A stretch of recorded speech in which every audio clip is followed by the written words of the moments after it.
Salut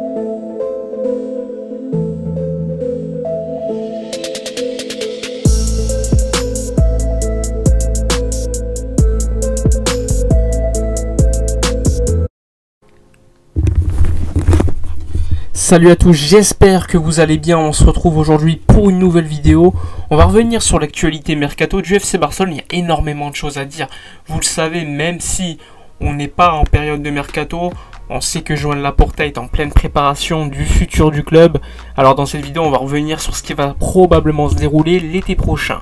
Alors on va commencer par la piste notamment de Bryan Gil, qui est aujourd'hui joueur de Eibar prêté par le FC Séville, qui dispose d'une clause libératoire de 40 millions d'euros. Attention, le FC Séville veut le prolonger et donc sa clause libératoire pourrait augmenter. Mais lui serait potentiellement intéressé pour quitter le FC Séville.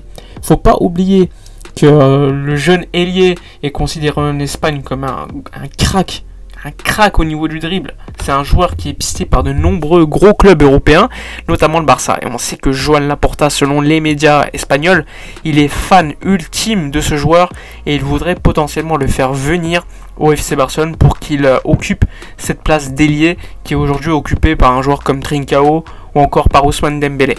On sait que Dembélé, lui, par contre, c'est un joueur qui est en fin de contrat en 2022. Et Joan Laporta, il est fan de lui. Il ne le cache pas, il le dit souvent en interview. Par contre, il faut savoir que si Dembélé refuse de prolonger avant l'été prochain, il est fort probable que Joan Laporta décide de s'en débarrasser et de le vendre. Mais attention, Ousmane Dembélé, il faut le dire, lui, il est plutôt favorable à rester. Il sait que Ronald Koeman lui fait confiance. Il attend de voir si Koeman va rester. Mais comme Laporta, hier, lors d'une réunion informelle, a confirmé à Koeman qu'il allait rester, normalement, ça ne devrait pas poser de problème pour Ousmane Dembélé, qui devrait donc prolonger son contrat, mais avec un salaire revu à la baisse, puisque, comme vous le savez, l'une des priorités de Joan Laporta, c'est de baisser la masse salariale des joueurs du FC Barcelone. Et ça va également se passer par des prolongations de contrat qui vont revoir à la baisse ses salaires. Ensuite, autre joueur qui intéresse fortement le FC Barcelone, c'est Eric Garcia. On sait qu'il y a un accord total, donc il va signer d'ici quelques jours, ce sera peut-être officiel, et donc l'été prochain, il viendra gratuitement. Donc ça, c'est une très bonne nouvelle, même si en défense centrale, on va le voir, il y aura quand même pas mal de joueurs. Piqué, qui va probablement rester, ça fait déjà 1. Mingueza, ça fait 2. Eric Garcia, ça fait 3. Araujo, ça fait 4. Là, t'as Clément Lenglet, t'as Umtiti, t'as Todibo. Alors, Todibo, il va probablement partir environ entre 8,5 millions d'euros et 15 millions d'euros vers Nice. Donc ça, c'est plutôt une bonne nouvelle. Même s'il a un très bon niveau, on sait que maintenant il a abandonné, il sait qu'il ne reviendra pas au Barça. Et donc c'est une bonne nouvelle que le Barça puisse gagner aux alentours de 15 millions d'euros. Ensuite, Clément Lenglet et Umtiti, il faudra voir ce qu'on va faire avec eux, parce que c'est des joueurs qui, à mon avis, sont substituables. Clément Lenglet fait une saison quand même assez ratée selon moi, même si l'année dernière il était plutôt bon. Il revient plutôt bien ces derniers temps avec la défense en 3-5-2. Mais bon, si tu as un défenseur comme Eric Garcia et tu peux recruter, je sais pas, David Alaba qui est encore en suspens, parce que David Alaba il va soit aller au Real soit au Barça, eh bien il faudra faire des choix et se débarrasser de certains. Je pense qu'Umtiti lui va partir, il est d'ailleurs dans la liste des joueurs transférables, tout comme des joueurs comme Neto, comme Firpo, Braithwaite, etc., etc. Autre dossier qui va faire énormément parler, c'est le dossier Coutinho. Coutinho, c'est sûr. Coutinho n'est pas désiré par la direction du Barça, tout simplement pour des raisons économiques et sportives. Alors économiquement, on sait que s'il joue 10 matchs supplémentaires avant la fin de saison, le Barça devra payer encore de l'argent à Liverpool. Puisque dans les bonus, s'il atteignait 100 matchs, il y aurait quand même une somme supplémentaire à payer. Normalement, Liverpool ne devrait pas obtenir cette somme puisqu'il ne va pas atteindre ses 100 matchs. Et donc le Barça veut vite s'en débarrasser l'été prochain. Faut pas oublier qu'il devrait revenir dans un mois environ de retour de blessure. Il était au Qatar hier pour passer une révision médicale concernant son genou. Coutinho, c'est un joueur qui est aujourd'hui totalement substituable par un joueur comme Pedri.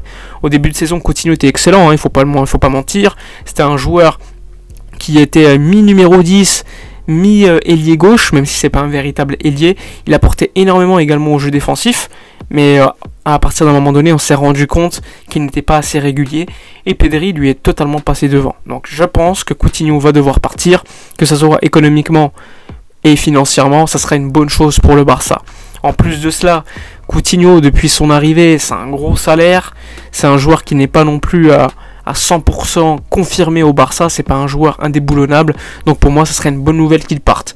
Donc ça fait un joueur en plus qui va devoir partir. Et il y a également un dossier qui fait énormément parler, il y a pas mal de gens qui discutent concernant ce dossier, c'est le dossier Antoine Griezmann. Griezmann, lui, il veut rester l'été prochain, il se sent bien dans l'équipe, il est bien intégré, il voit que l'équipe elle fonctionne bien, Ronald Koeman le fait jouer. Mais il va falloir se poser la question, parce que si Ansu Fati revient, il est fort probable qu'Antoine Griezmann regagne un rôle de second plan, et vu le salaire qu'il touche, je rappelle que l'année prochaine et dans 2 ans, il devrait gagner 22 et 23 millions d'euros net par an, sachant qu'il y a eu une baisse de salaire, je ne sais pas de combien, mais à la base, quand il a signé son contrat, il devait gagner 22 et 23 millions d'euros net par an, ce qui est énorme pour le Barça, donc ça serait une bonne chose qu'il parte. Faut pas non plus oublier que Griezmann, si Ansu Fati revient, comme je l'ai dit, fort probable qu'il joue moins, donc que sa valeur marchande va continuer à baisser. C'est un top joueur qui est reconnu dans le monde, il y a l'Euro qui arrive, donc tu pourrais quand même t'en débarrasser. Il faut savoir qu'en 2021, il stat pas mal, 9 buts, 9 passes D, il fait parmi la liste des joueurs les plus décisifs en 2021, donc c'est une excellente nouvelle pour le Barça, puisque son actif est quand même pas mal valorisé. Après, il faudra le convaincre, parce que Griezmann, l'été dernier, il voulait partir, mais vu que Messi était resté, c'était trop tard pour pouvoir partir. Donc là, il est resté. Là, il se sent bien, à voir s'il faudra le convaincre pour qu'il parte. Avec son gros salaire, à voir quel club pourra se l'offrir. Moi, je pense que le Barça pourrait obtenir facile 60-70 millions d'euros pour un tel joueur. Mais ça sera compliqué dans le tel contexte qu'on connaît avec le Covid-19, etc. Mais bon, tout est possible. Et l'un des dossiers importants pour Joan Laporta, c'est de le vendre. Et pourquoi pas réinvestir sur des top joueurs. On parle énormément d'Erling Haaland, ça va être très très compliqué. Il y a le Real, il y a Manchester City. On parle également de Depay qui est très aimé par Ronald Koeman qui voudrait le faire arriver de manière gratuite. Il y a également le dossier Wijnaldum, parce que Wijnaldum, le joueur de Liverpool, sera libre également. Il est très apprécié par Ronald Koeman. Il ne faut pas oublier également que Riqui Puig, eh bien, selon Luis Canu, qui est un journaliste très proche de Ronald Koeman, eh bien, Riqui Puig, il n'entre pas forcément dans les plans du coach, même si il considère que c'est un joueur qui a beaucoup de qualité. Mais c'est pas forcément ce qu'attend Ronald Koeman. Il attend des joueurs un peu plus impressionnants au niveau projection dans la surface, un peu comme Ilaix Moriba. Donc si Wijnaldum arrive, peut-être que Ilaix jouera un peu moins. À voir ce qui va se dérouler. En tout cas, ça sera des décisions qui seront prises par Ronald Koeman, par Matteo Alemany, par potentiellement Jordi Cruyff qui devrait arriver d'ici quelques temps, et évidemment par Joan Laporta. Ce sera des décisions qui seront prises en concert, et ça, c'est quand même mieux que ce qui se passait avant. C'était Bartomeu qui prenait toutes les décisions, et ça, selon moi, c'était un gros problème. Enfin bref, comme vous avez pu le voir, il y a pas mal de dossiers, que ce soit les départs qui ont été travaillés, Umtiti, Firpo, réfléchir sur que faire avec Clément Lenglet, Neto, évidemment le gardien qui sera remplacé l'année prochaine soit par Arnaud Tenas ou Iñaki Peña. Il y a tellement de dossiers, Coutinho, Griezmann, et il y a tellement de choses à faire, et pour recruter de manière intelligente, faut pas non plus oublier Braithwaite qui pourrait amener quand même pas mal d'argent. Il y a aussi le dossier Pjanic qui est en suspens, qui pourrait partir l'été prochain. Il fait partie de la liste des joueurs transférables. Enfin bref, dites-moi dans les commentaires ce que vous pensez de chaque dossier, chaque nom de joueur. N'oubliez pas de vous abonner à la chaîne, de liker, de commenter, de partager. Moi je vous dis à demain pour une prochaine vidéo, et d'ici là, comme d'habitude, portez-vous bien.